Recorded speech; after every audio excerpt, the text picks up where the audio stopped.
What is going on, guys? The Bri Cry here. Today we are doing our SMITE guide series. We're going to be talking about Zhong Kui today. I want to re-enter our guide series, and I'm going to be doing it in a weird way, backwards. We're going to be starting with Zhong Kui because a couple reasons I thought about. One is a lot of people start A to Z's, including myself, get a portion of the way in and then stop, so you never really get those last few gods. So I'm going to start backwards, and the off chance that I don't make it all the way through, you get those last few gods that you typically don't get in an A to Z, and then maybe the first ones that you always get. If they are ended out, we don't miss out on those. So I'm starting with Zhong Kui. The plan is to do a guide on the god in jungle practice first. We'll go over their abilities, some items that work really well with the god, where they kind of fit right, and then we'll also be doing a practical in-game following. So what that means is the plan, this is kind of giving me an idea to try to get more content out, is to do a guide video first. That will drop. That guide video, again, will go over abilities, go over builds, go over where they belong role-wise, and then the following video right after will be a game of them in practice, an actual conquest, so you can see how it works in an actual situation, how I'm using the abilities, how you can move through each lane, and how those abilities can be shifted and used in different ways. So hopefully that kind of helps. I know that the guide videos help you understand what each ability does, but the actual gameplay video will help you understand how and to move the god, where to go with them, when to move, when to rotate, what ability to use in what situation, and so on and so forth. So that's the plan. Zhong Kui is by far one of my favorite gods. I've played him more than most mages. Definitely like probably top 5, maybe even top 3 mages for me. Just because I love how tanky he is. We'll get into his abilities. We'll talk about his passive first. Zhong Kui's passive is extremely strong. It's why he's so hard to kill. He naturally gets protections for his passive. So he carries a bag around with him. That's the one located on his back there. And that bag will have demon souls in it that he consumes or gets passively by things that die around him, and also by pulling marks off of enemies, which we'll go into how you do that as well. He gets 1.2 protections per captured demon. That equates to 48 protections at max stacks on 40 and 24 protections if it's at half stacks. You're going to be somewhere in between that 20 and 40 at all times, just because you'll only ever go really below 20 if you use your ultimate, which consumes half of your demon souls, and then that'll put you at the 24 protections. But in general, you'll have between 24 and 48 protections at all times on him for free based on his passive. Other than that, we'll go into his main abilities. We'll walk over to the Odin bots just so you can kind of see how they work. Actually, we'll do lane minions first, just because we're going to show you his clear potential. We'll talk about his one first. It's a mark that he casts out. You'll see that it'll be marked on every single individual. It does tick damage over 5 seconds. That tick damage, as you can see here, goes from 20 to 60 based on how you level the ability itself. It does a 20% slow for the entire 5 seconds that the card is on the minions. So you can leave it there to do its full ability of tick, or you can consume or remove the mark off of somebody, and that will do 75% of all of the remaining damage. So you have to decide, is it worth, am I trying to burst someone out? Are they going to die if I do this? Do I have my team with me? What, like, the benefits of, should I leave the mark there? Like, if they're almost dead and you think they're going to get out of range, they're running from you, leave the mark on them. Hopefully the mark finishes them off. Or is it better to get a second ability off, do 75% of the damage and the additional damage from the additional ability to kill them? So again, 75% of the damage will be done if you consume the mark with one of his other 2 abilities, which goes into Exorcism, his next ability, which is a cone ability. You'll see here it goes out in front of him. It has a very wide range. It's able to hit a full line of minions as well as multiple gods in front of him, and it will consume the mark that is on them. We'll wait for another wave of minions to come out so that you can see what that looks like.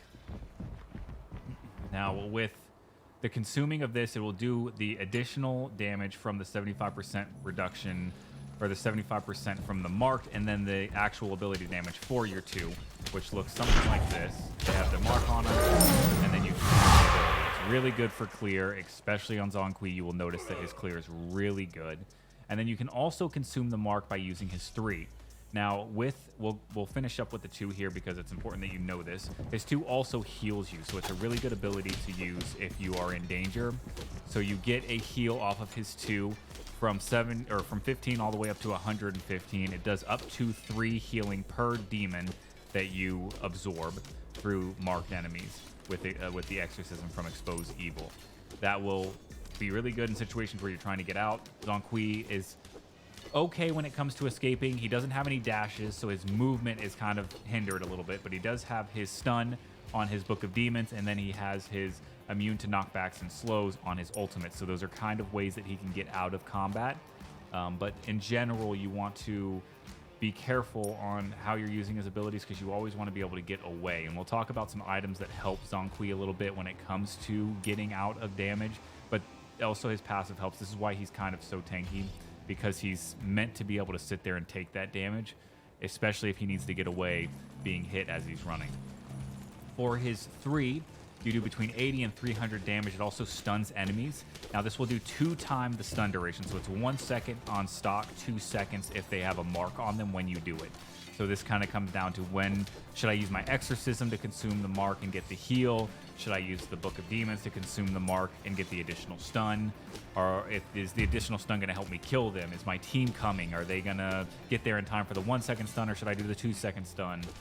Stuff like that. Again, both of these will only do 75% of the damage of the first ability. I'll show you what that ability looks like. It's just a circle around him all the way, and it will do the 1 second stun if there's no mark on them, and damage if there is a mark on him. It does 2 second stun, doubling that stun. Nothing crazy. It's not like a game-breaking stun, but it's good for getting him out of intense situations. We'll show you kind of what that looks like with the Odin bot here. So just stock with the Odin bot, the 1 second stun. That's about how long it lasts. And then if you were to put a mark on them, which we'll show you in about 4 seconds, we'll show you what it looks like on that too. Now again, the cone ability can also hit multiple gods. It will absorb multiple stacks of your marks at once, doing multiple heals to you at once as well, and also filling your bag. So if you're consuming that mark and removing it from them, you get more stacks of your demon souls. Again, you do get the passive demon souls as well from just things dying around you. So there should never be a situation where you're too low on demon souls. You should always have on that higher end of 48 protections on max. So we'll show you what the max stun looks like if you do a mark on. It'll give you quite some time for you to figure out what you're going to do, and then for your team to arrive as well. Now, for ultimate's sake, we're at 40 stacks right now. When you use your ultimate, again, it's good for escapes, it's good for mass peel, it's good for doing a lot of damage to a group fight, it's good for finishing someone off. If they're just outside of your range, you've already used your kit and you need to get a couple hits off on them. A lot of the times I find myself using it to escape because, again, you're immune to slows, you're immune to knockbacks while you're doing it, and enemies don't want to get hit by that, so it kind of gives them okay, I'm going to leave, I'm going to get outside of this circle, and allows you to get away. So even though you don't have a dash, this is something you can use as a way to get out. Now, the ultimate will consume half of your demon stacks, putting you down to 20, and then it will send out your demons from the bag and hitting players every second for 5 seconds. So it sends out 5 demons to each players. Now, it will go to multiple players. It's not just going to lock onto one person. If there are multiple players within the area, it will send them to them as well. Now, like I said, during this entire time, you are immune to slows and knockbacks. So chasing someone down, they're not going to be able to slow you. You're going to be able to get on top of them, or initiating group fights or running away are all ways of doing it. There's a massive area, as you can see, about the exact same distance as like a Zablanc ult. So it hits multiple times.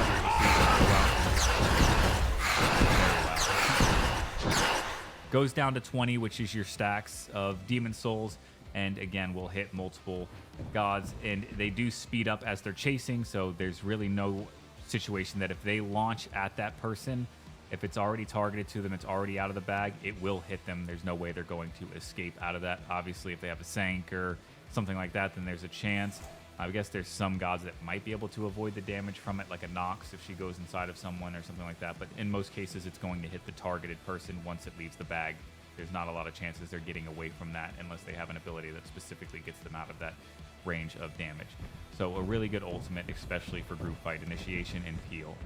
Other than that, we'll go into his main ability, or not his main ability, it's his main build. I will show you one quick thing. We'll show you the mark absorption from the exercise, just to show you what that is. That is going to be the bulk of your damage, is doing your 1 into your 2, and then if you don't finish them with that, you can stun them and continue and wait for your cooldowns to try to finish them in that way. Now, for Zanqui and builds, pretty straightforward.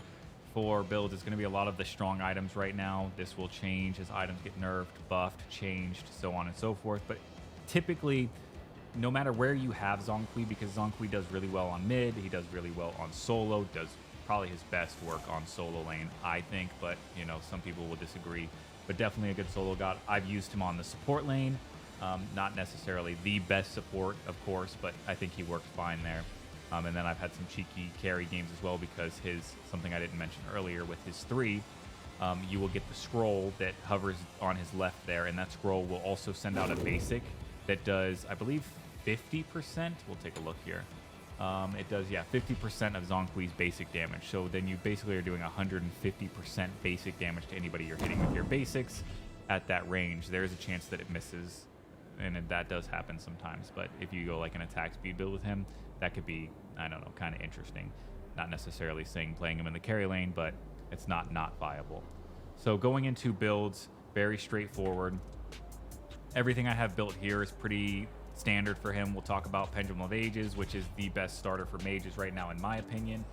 You get the magical power plus 60. I don't know if you guys can hear my vacuum right now, but I'm going to wait 2 seconds just to see if it... There we go. All right. So anyway, Pendulum of Ages is the best starter for mages right now, in my opinion. I don't hate Conduit Gem. I don't necessarily ever build... I'm not going to say ever build, because there's sometimes I'm just playing and having fun and I build Vampiric Shroud, but definitely Sands of Time into Pendulum of Ages is the best starter and has been for quite some time. They did buff Conduit Gem into your Archmage's Gem or Gem of Focus, because they buffed Gem of Focus too. But I still feel like for every mage, Sands of Time is like the play, because you get the 20% cooldowns, and then also you get 4 mana per second per 10% of your missing mana, so good mana back, and then it gives you 7 magical power per 10% of your available mana as well. Some additional power for you towards the late game when you have your mana all built out. Next item is going to be Warlock Staff. This is a really good item to build on Zanqui, because he already has the natural prots from his passive, and then the Warlock Staff also gives him 150 health. You get 1 health and 0.6 magical power per stack, and that goes all the way up to 100 stacks. So this is a really good item at giving, or 75 stacks. It used to be 100. They changed it. So 75 stacks, and then it evolves, giving you an additional 10% magical penetration and 25 health on top of the 1 health and 0.6 magical power per the stacks that you got before. So really good for making him beefy. You also get power, which is really good. So a very strong item for him, especially in the solo lane. Maybe not something you build in the mid lane. In the mid lane, you probably go a little bit more bursty. Not saying it wouldn't work, but you probably build something a little bit more bursty. Maybe go straight into a Doom Orb. Going into Doom Orb, there's 2 items you could build here, Doom Orb or Charon's Coin. Both of them are good choices because he does not have a dash. They both provide movement speed based on Charon's Coin. Giving him the flip of the coin will either give him the movement speed or the health per second, so good for escaping. And then Doom Orb naturally gives you plus 6% movement speed, and then you also get 1% movement speed and 4 magical power per stack, and then that lasts for 15 seconds and stacks up to 5 times. Enemy gods themselves provide 5 stacks if you get a killer assist on them. So, and then you also can do it off of minions as well. So Doom Orb, it depends on which way you want to go. Doom Orb gives you more power, where Charon's Coin gives you more penetration. So depending on what you're doing with your build and where you go throughout the rest of the build, they both have their benefits and takeaways, both very strong items, and both work very well in the 3rd slot.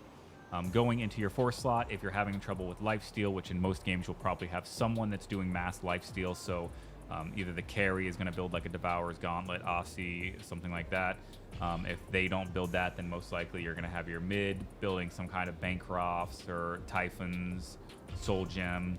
So someone on the team is most likely, even sometimes you get your Soul Eater on some of your jungles and some of your solos as well. So there's not a lot of situations where you're not going to build anti-heal, and Divine Ruin's really good, especially since they've changed it to do the chain lightning as well, which gives you some additional damage off to people around them, as well as the additional anti-heal, 70 magical power and 15 magical penetration. So really good item for the 4th slot. And then going into Rod of Tahuti, you'll build on him pretty much every time. Perfected Rod of Tahuti, I think, works well. They're both good items, but I think Perfected Rod of Tahuti has a little bit more of a benefit. Successfully damaging enemy gods with an ability applies a mark for 3 seconds, which kind of works really well with Zhong Kui. Damaging them a second time with an ability consumes the mark and provides you 10% movement speed. For 3 seconds, it reduces your ability cooldowns by 1.5. So really good for him when he's chasing someone and trying to finish them off, or also trying to get out. Gives you that movement speed again. Focusing on movement speed with Zhong Kui because he's slow and also has no dashes is really good. And then it also gives you a whole lot of power and some additional penetration. Your abilities gain 15% magical power against targets below 60% as well. So in those group fights where people are getting low, you're going to be doing a lot of massive damage, especially with your ultimate towards the late game. So really nice to have. And then getting that additional cooldown on your abilities is also nice for escaping or engaging and finishing off a group fight or killing someone. So I like Perfected Rod of Tahuti here as well. The last item is going to be your pocket item. This is an item that can be switched and moved depending on how the game is moving. This is going to be an item you build. Okay, this is right now I'm having trouble surviving in fights. So you go something like an ethereal staff. This gives you power, crowd control reduction. I'm getting picked, I'm getting locked down, and I need something that's going to help me get and survive fights. So this will give you that health. And also you get the passive that gives you an additional health benefit. And that stays on there for 45 seconds. So Ethereal Staff has been strong for a while now. They've tried to mess around and balance it down, but it's still very strong. I think still a very good item. So Ethereal Staff is a good one if you're having trouble with surviving. Really good on Zhong Kui again because it makes it even tankier.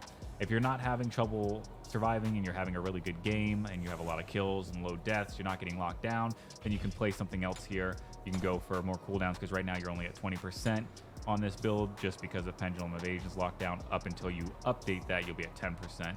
So you could go a cooldown item. My recommendation would be Spear of Desolations, gives you the power, penetration, and then you get 10% cooldown reduction. And then if you get a killer assist on an enemy god, that reduces your non-ultimates by 2 seconds and your ultimate by 6 seconds. So really good for cooldown reduction. If you feel like you're doing damage, but you're not doing enough to finish people, then this item would be good to help with that, because then you're going to be getting your abilities back faster and able to do more damage overall with the time that you're given fighting someone. So Spear of Desolation is a really good item if cooldowns are your focus. A final item in this pocket, that's going to be, I would say, probably Soul Reaver, another very strong item right now. Abilities deal an additional 1% of target's maximum health as magical damage, really good towards the late game, which is why you would probably build it towards the late game, because it's going to be helping you with the tanks and the warriors that are now full built and full health. So doing more damage to them. And then also you get, if the target has over 200 or 2,250 health, your ability bonus damage scales up. So again, tanks and warriors, especially the warriors who are going to be diving the back line to disrupt in the late game, this is going to be helping you if they are on top of you and you want to do more damage to them. Soul Reaver is a good item here too. So if you're doing enough damage to kill the squishy people, the mages, the hunters, the assassins, but you're having trouble with the heavier set people, maybe the warriors are doing a lot of disrupting and they're making it harder for group fights, then maybe instead of going cooldowns, you'll go something like a Soul Reaver so you can get more max damage on them. You also get plus 300 mana with Soul Reaver, which helps out with the passive on Pendulum of Ages, giving you more power. So Soul Reaver is a good final item as well. That kind of finishes out what I would build on Zhong Kui. I didn't really go into your recipes. They're free. Whatever one really gives you what you feel is nice. On Zhong Kui, I'd probably build Bountiful Bow just because it gives you additional cooldown reduction, which is nice. Again, these are free. Whatever suits your fancy, then go for. I think the two strongest one right now are Bountiful and Gooseberries, depending on if you're going someone who needs cooldowns or someone that's going basic heavy. They're both really strong items. But that finishes it out. If you're on solo lane, for Relics, you're going to be going Teleport, obviously. This is one of my favorite items in the game. I build it almost everywhere I go except for mid lane. I even have started building it in the jungle just because it allows you to move throughout the entire map very quickly. It allows you to be on left lane and be able to move to right lane instantly if you're missing a gank. It allows you to, once you have it upgraded fully, to port onto wards back behind them to disrupt. So really strong item. Definitely on solo, of course, because you want to be able to get back as fast as possible so that you're not losing levels, so you don't fall behind. I always tend to upgrade teleport very fast early on, like within the first 5 minutes to tier 2, so you get that additional cooldown, gives you more lane presence, and typically gives you more focus on the lane so that you have more control of your lane. Not a lot of people do that. Some people criticize me for it, but it works out very well for me, and I like using it. For him, I also go beads, just because, again, Zhong Kui is one of those people that doesn't have a lot of escapes. Having beads is really good so that you don't get trapped and don't get locked down. So that kind of goes over relics.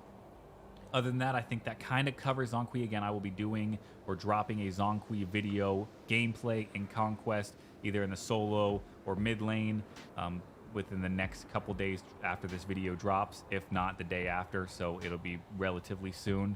So if you guys enjoy the guides and how this is going to be flowing, any comments below really help me to know that I'm doing well and that you guys are liking an idea that I'm putting out.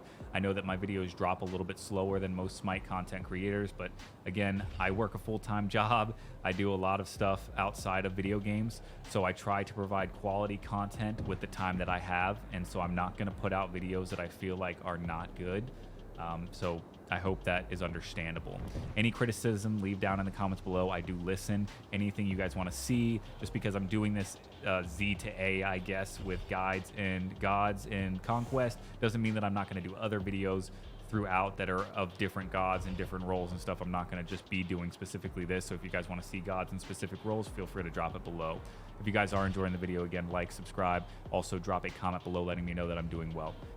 And as always, this has been the Bri Cry, and I invite you guys now to melt away in the world of SMITE with me. Goodbye.